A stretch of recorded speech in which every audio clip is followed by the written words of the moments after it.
ഈശ്വരശേഖി സ്തുതിയായിക്കട്ടെ. സ്നേഹമുള്ളവരെ, ഞാൻ ഇന്ന് നിങ്ങളെ പരിചയപ്പെടുത്താൻ പോകുന്നത് അസീസിയിലെ വിശുദ്ധ ക്ലാരയാണ്.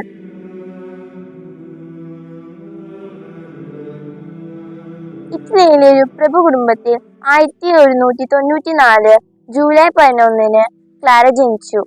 ചെറുപ്പം മുതൽ തന്നെ അവൾക്ക് പ്രാർത്ഥിക്കാൻ വളരെ ഇഷ്ടമായിരുന്നു.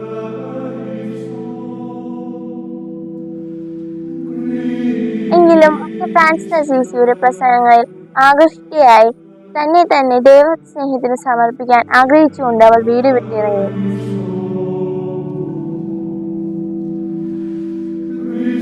ഫ്രാൻസിസ് അവളുടെ മുടി മുറിച്ച് കറുത്ത കുപ്പായവും ശിരോവസ്ത്രവും ധരിപ്പിച്ചു.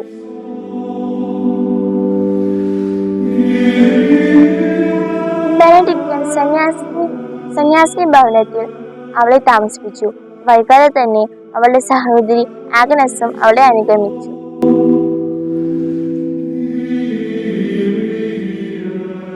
പാവപ്പെട്ട സ്ത്രീകൾ എന്ന പേരിലാണ് ആദ്യം അവർ അറിയപ്പെട്ടിരുന്നത്. വൈകാതെ തന്നെ സന്യാസിമാരാവാൻ ആഗ്രഹമുള്ളവരും അവരോടൊപ്പം ചേർന്നു.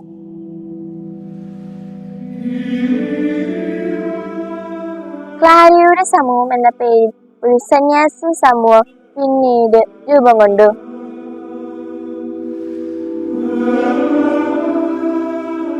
രാത്രിയും അധ്വാനവുമായ ഒരു ഒതുങ്ങിയ ജീവിതമാണ് അവൾ നയിച്ചിരുന്നത്.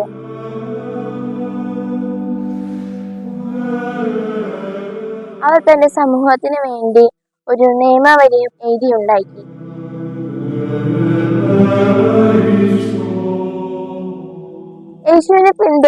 യേശുവിനെ പിന്തുടർന്നുകൊണ്ടുള്ള ഒരു ദാരിദ്ര ജീവിതമായിരുന്നു അതിലെ പ്രധാന വിഷയം.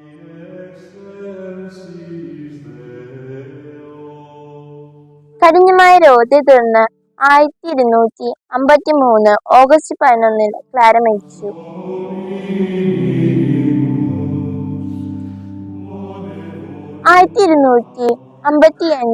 സെപ്റ്റംബർ 26 അലക്സാണ്ടർ നാലാമൻ മാർപ്പാപ്പ അവളെ വിശുദ്ധയായി പ്രഖ്യാപിച്ചു.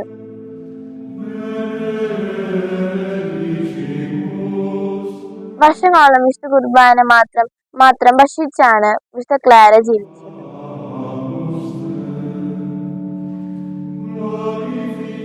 ഇനി നാം വിശുദ്ധ ക്ലാരയുടെ തിരുനാൾ ആഘോഷിക്കുമ്പോൾ ക്ലാരയെ പോലെ ദൈവസ്നേഹത്തിൽ വളരാൻ നമുക്ക് പരിശ്രമിക്കാം. അതിനുവേണ്ടി വിശുദ്ധ ക്ലാരയോട് നമുക്ക് പ്രാർത്ഥിക്കാം. ഈശോ മിശിഹായ്ക്ക് സ്തുതിയായിരിക്കട്ടെ.